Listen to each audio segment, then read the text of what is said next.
عليكم ورحمة الله وبركاته أستاذ طياق نبرني وعليكم السلام ورحمة الله وبركاته ትዳር ከያዝ 5 ዓመቴ ነው ከባለቤቴ ጋር 3 ዓመት አብረን ኑረናል አንድ ልጅ አለን ግን አንድ ቀንም ተግባብተን አልኖርንም ዝም ብለን የቃቃ ጫውታ ነው ህይወት ነው የምንኖረው እና በቃ እንለያይ ስለው እናስተካክል ይለኛል እሺ ብዬ ስንኖር ምንም የሚቀየር ነገር የለም ቤተሰቦችንም ሄዶ መጠየቅ በስልክ እንኳን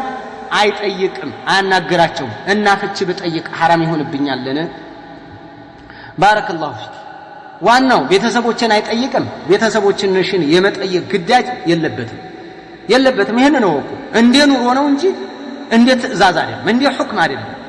እንደ ኑሮ እንደ ማህበራዊ ህይወት ትዳራችሁ እንዲሰም እንዲያምር ማሞያ ስለሆነ ቅመም ስለሆነ አንቺም የሱን ቤተሰብ እሱም ያንቺን ቤተሰብ ማክበር ይመለከታል ይሄ ጥሩ ነው እንደ ምክር ነገር ግን ቤተሰቤን አላየም ተብሎ ፍቺ አይጠየቅም ሌሎች ያሉብሽ ችግር ግን ላይ ያልሽኝ ምንድነው አንግባባም ብዙ ጊዜ አስተካክለዋለሁ አያስተካክልም ችግር ካለ اذا كنت مظلومه يجوز لك ان تساليه الطلاق ልትጠይቂው ትችያለሽ ፍትሃኝ ብለሽ ልትጠይቂው ትችያለሽ መظلوم ከሆንሽ ተበዳይ ከሆንሽ ችግር ካለብሽ ነብዩ አለይሂ ሰላቱ ወሰለም ايما امراه سالت الطلاق من غير ما باس لم ترى رائحه الجنه ብለው ረሱል አለይሂ ሰላቱ ወሰለም የተናገሩት اذا لم يكن لها الا شرعيه شرعዊ ምክንያት ለሌላት ሴት አለበለዚያ ሸርዒ ምክንያት ካለሽ መጠየቅ ትችያለሽ ፍቺ ነው ለምሳሌ ጠላሽ እንዳትበዲው ፍትሃኝ ማለት ትችያለሽ ከጠላሽ አዛ ካደረገሽ وكذلك حرام በአደባባይ ከሰራ وكذلك ሙስኪራትን አስካሪ መጠጥ የሚጠጣ ከሆነ وكذلك ጫቃሚ ከሆነ ይሄን ፍትሃይ በይ ያልፈታም ካለ በግድ ተፈቺ ለዚህ አይነት ሰው ጋር ተቀመጪ ግድሽ ነው بل تغيض كثيرا يبلطم محبام كللش ፍቅር ከለለሽ እበድለዋለሁ እኔ አላሟላለትም እምትይ ከሆነ كما فعلت زوجة ثابت بن قيس የثابت بن قيس ባለቤት ፍቺ ጠየቀች طلبت من النبي صلى الله عليه وسلم يفرق بينها وبينه ነብዩን አላያዩኝ አለች ምንድነው ምን ሆነሽ ነው ሲሏት እኔ ኹሉቅን አልጠላሁ የዋህ ነው ምስኪን ነው ደግ ሰው ነው ያስብልኛል ይወደኛል ነገር ግን ወንዶች መካከል ሳይው አጭር ነው ወዲ ጥቁር ነው እኔ ያልተመቸኝም ማለት እንደዛ ከሆነ ደግሞ ውስጤ ካልተቀበለው ልበድለው ይችላልሁ እኔ አክረሁ الكفر في الاسلام ነው ያለችው እስልምና ውስጥ ከገባው በኋላ ኩፍርን እጠላለሁ ኩፍርን ኒዕማ ይላል ዑለማው ሲናገሩ ስለዚህ ይሄ ስለሆነ ጀነት ተመስክሮለታል እኮ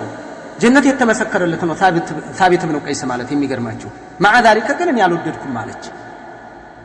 خلقም አልጠላም ስለ ዲኑ መጣላው መቃወመው ነገር የለም ግን ውስጥ ያልተቀበለው ምን ይፍታኝ አለች ነብዩ አለይሂ ሰላቱ ወሰለም አይ በቃ እና ሐዲቃ ያ ረሱላህ በቃ ፍታት ሲሉት እንደዚህ ይያለች ነው አታክልት የሳይሰጠዋት አታክልቱን ተመልሽለታለሽ አሏ ተመልሳለሁ አለች መለሰች ተላያዩ በቃ ይሄ ሁሉ እመጣው እነሱ ስለዚህ አንቺ ጥላቻ ወይ ውስጥ ሻለ መቀበል መጀመሪያ ግን የምንመክረው እስፒሩ ትዳር ሶብር ይጠይቃል አለበለዚያ አሁን እቺን ጀዋዝ እኔ እንዴት ተጠየቅኩ ስለሆነ የምመልሰው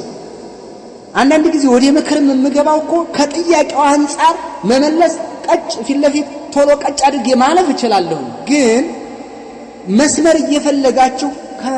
ከአንድ ሰው ከጠላሽው ፍቺ ጠይቂው ብሏል ኡስታዝ ብቻ አትበይ ሶብሪ የሚልም ዲዕዋ አረጋሽ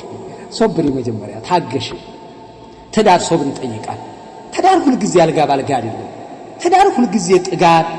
ሁሉ ጊዜ ደስታ ሁሉ ጊዜ በቃ ማርሚ ጠጡበት ወተት የሚጎነጩበት እንው በቃ ስጋ የሚበሉበት ሁሉ የተተረፈረፈ ትራሱ ምቹ ብርድ ልብሱ የደላ ቤቱ ያማረ አድርጋችሁ ለዛ ሁሉ ጊዜ ሶበር አድርጉ ታገሱ ስንት ነገር ሱሐባ እኮ ይደርስባቸው ነበር ታገስ ይላሉ በዛ ነገር ግን አማራጭ ከለለና ህይወት አደጋ ላይ ይወድቃል ከተባለ ነው ወደ ሌላ አቅጣጫ ምትጂ ከሆነ መጠየቅ ሸርዓን ይፈቀድልሻል አለው والله አለ